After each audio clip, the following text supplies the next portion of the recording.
distinguished members of government and civil society, my colleagues at WIAT, ladies and gentlemen, good morning. It is an honor to reflect with you today as we mark this day, the International Day of the Girl Child. I thank the Office of the UN High Commissioner for Human Rights, UN Women and their global goodwill ambassadors and partners for their relentless efforts to better the lives of girls all over the world. I begin my reflection by asking this very important question. What counts for adolescent girl refugees in our society today? If there is any issue that we need to make a topic for discussion today all over the world, I think it should be the future of refugee girls. We are facing the largest refugee crisis since the Second World War. More than 60 million people around the world are displaced from their homes because of war, persecution, or disaster. 20 million have been forced to flee across borders to other countries. 70% of these refugees and forcibly displaced people, that's about 42 million, a sea of excluded humanity, are women and girls. More than half are under 18 years old. From Syria to Afghanistan, Somalia, Sudan, South Sudan, Democratic Republic of Congo, Central African Republic, and Iraq, refugee girls have seen hell on earth. I wish they could address the international community in their own words today. They face heightened risks of exploitation, sexual and gender-based violence, and early marriage. A child refugee today has a slim chance of completing 12 years of school. Only half of refugee children are attending primary school today, according to a report published by UNESCO and UN High Commissioner for Human Rights. It is sickening that 75% of refugee adolescents are out of secondary school. The Dadaab refugee camps in Kenya operate 33 primary schools, but only 7 secondary schools.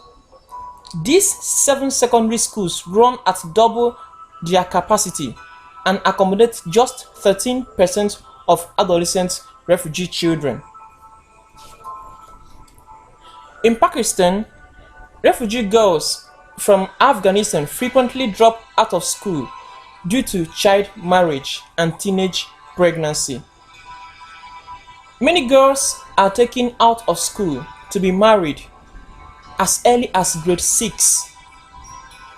We all know the inescapable dangers of child marriage. Dropout rates for refugee girls are as high as 90%.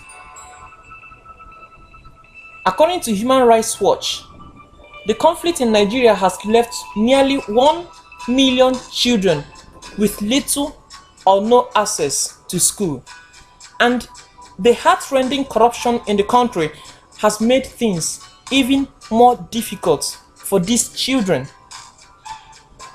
These refugee children are victims of a conflict they have no part in, yet they are stigmatized, unwanted, and regarded as a burden. A child does not lose her right to education because her country goes to war and makes her a refugee. Today, being the International Day of the Girl Child, we can send a clear message of hope to these girls and urge our leaders to honor their word, to keep their promise. Millions of refugee girls want to return to school, and they are asking us, shall we? Today I speak for these children, and I will always speak for them until we do what we must. The purpose of the UN and the international community, amongst others, is to provide humanitarian support diplomatic solutions, and to save lives. We are failing to do this in the lives of these refugee children, especially the girls who are most vulnerable. These girls are not terrorists. They are our own children, the future of our world. Why are their future not worth saving? Our inability to address refugee crisis, to provide education for refugee children, is not lack of information. We know in excruciating details what is happening to these girls. The problem is lack of political will.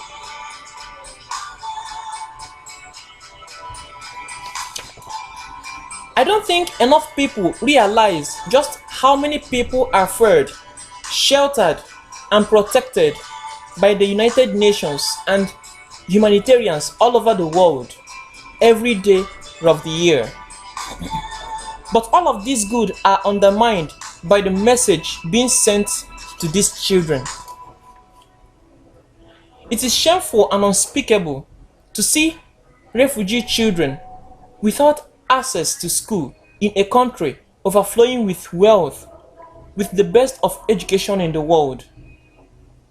We know that education improves economic development, health, women's rights, and lowers the risk of war. On behalf of these girls, I make 5 requests from world leaders. 1. We need to ensure that no child is out of school for more than 1 month. Construction of more schools is very, very important. Donor countries need to increase education funding in humanitarian aid. Less than 2% of humanitarian aid goes toward education. That's unsustainable. We can do much more. Host countries should integrate refugees into their education system. Teachers are refugees too, and host countries should give them the right to work. This is because language and cultural barriers keep many refugee children from attending school. But educators from their home country can provide tremendous support if they are allowed to take a teaching job in their host country. And finally, apart from providing education for refugee girls, we also have an inescapable moral duty to make sure they are safe and comfortable. We must ban child labor, child marriage, child abuse, and any form of violence or discrimination against refugee girls. I encourage everyone to donate today to help refugee girls go to school. I remember the famous words of the UN Secretary General Ban Ki-moon. He said, "Refugees have been deprived of their homes, but they must not be deprived of their futures." We must secure the future of refugee girls. To conclude my reflection, I want the international community, particularly the UN, to ask themselves this question. As I've often asked myself, if not me, who? And if not now, when? God bless our world. God bless the UN. God bless our children. Thank you. You just listened to Anabaraonye Michael Chizurum, a student of the University of Abuja, Nigeria. Thank you for listening.